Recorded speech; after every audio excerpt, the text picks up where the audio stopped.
In our most recent soap making week, where we were helping beginning people who have never made soap before make their first batches of soap, one of the questions we got asked pretty commonly was, where do I get good fragrance and colorants? What's the best place to purchase them from?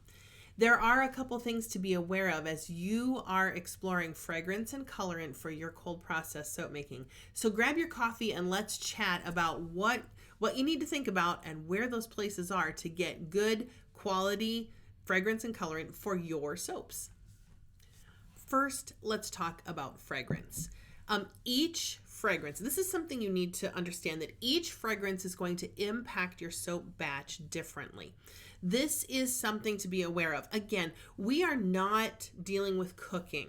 We're not just adding some flavorings to cooking and to your brownies or to your whatever. And it doesn't really matter what you add. It just depends on your mood or what you're in the mood for. Like, that's not it at all. We're dealing with chemistry here. And in that chemistry, the things have to be very exact. Some things will work with the chemical reaction. Some things will not. So you need to be aware of that.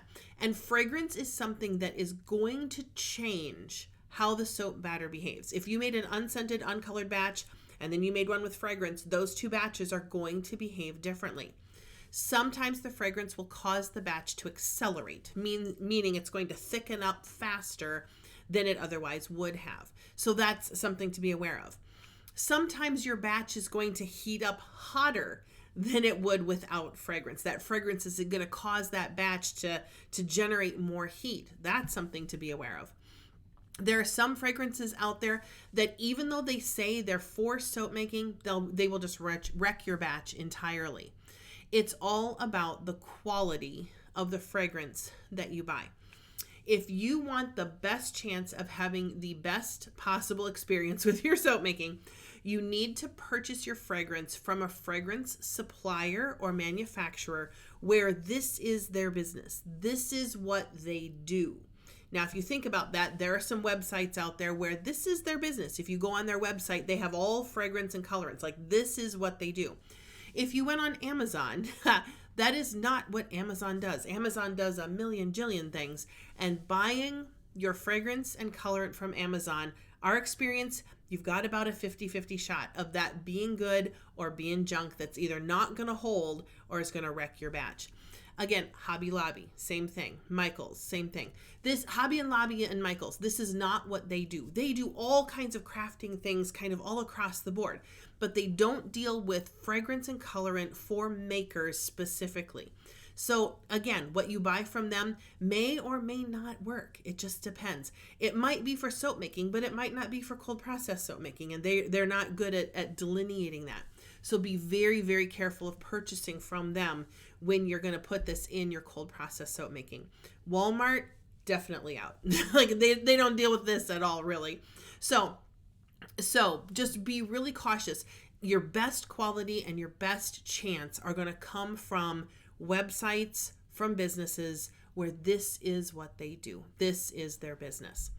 I have made the choice in our business that every fragrance we deal with is going to also be paraben and phthalate free. That just means we don't have the junk in the fragrance. We just have the good stuff. And I feel like even for my own product, I want to make sure that I'm not dealing with fragrances that are going to give me a headache in my own house.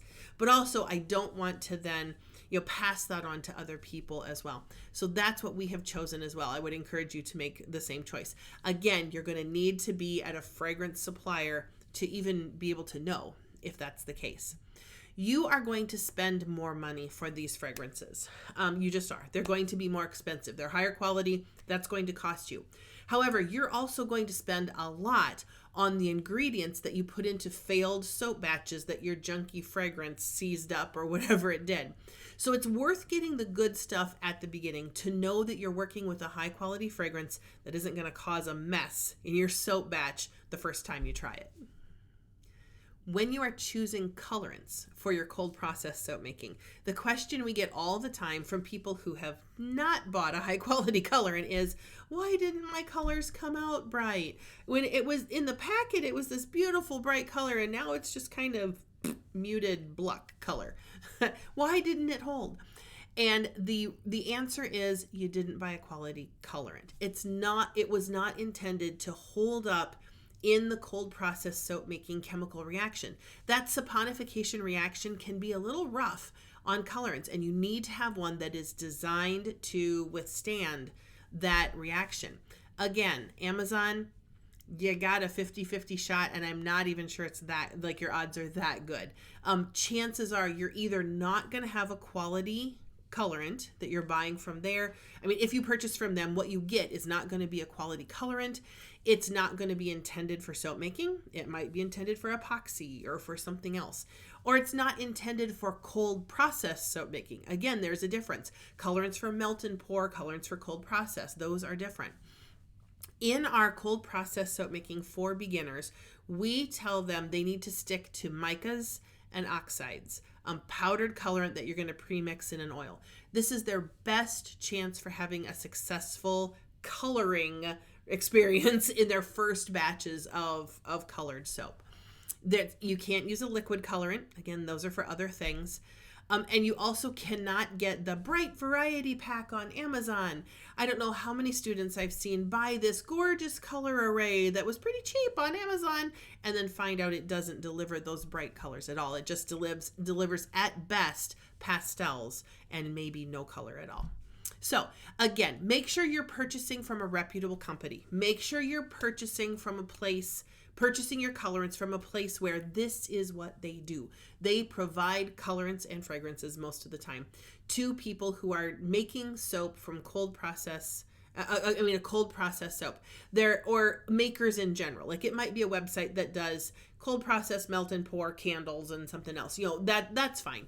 But it needs to be from a company where they are working on providing fragrance and colorant to people who are making things just like. In the end, even though these high-end fragrances and colorants are going to cost you more, it's worth the investment. When you have a junk fragrance or colorant, at the best, your batches are not going to be what you were hoping for. And at the worst, they might be wrecked. That's a frustrating process when you had great intentions for this soap batch and it just keeps coming out not at all what you intended. That's frustrating. But also when you realize how much money you've put into the ingredients that you used in these wrecked soap batches, that all of a sudden makes those fragrances and colorants look like a pretty good deal. So it's worth the investment to buy the good stuff, especially as a beginner, because it makes sure that you're working with quality ingredients and you're not suffering from those ingredients like causing the issues, but you don't know that, and now you think it's something that you personally are doing. Save yourself the headache and the frustration over that. Buy the good stuff. Get the best possible chance that your first batches are going to turn out super well. Thanks for joining me for my questions that we answered a bunch in Soap Making Week. Soap Making Week was such a wonderful week. It is so much fun to watch so many people get over their fear of lye, venture into soap making, make those first batches, and just kind of get over whatever hurdle it was that was holding them back. Such an honor to be able to walk alongside them and just watch them dive into this amazing hobby of making soap that people are going to love and their skin is going to love.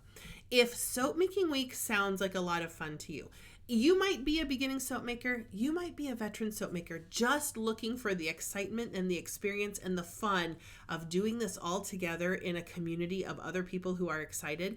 We would love to have you join us. Our Soap Making List wait list is linked in the description below this video. Just click on that, get on our wait list, and that way you'll know the next time we are doing a Soap Making Week. We would love to see you there.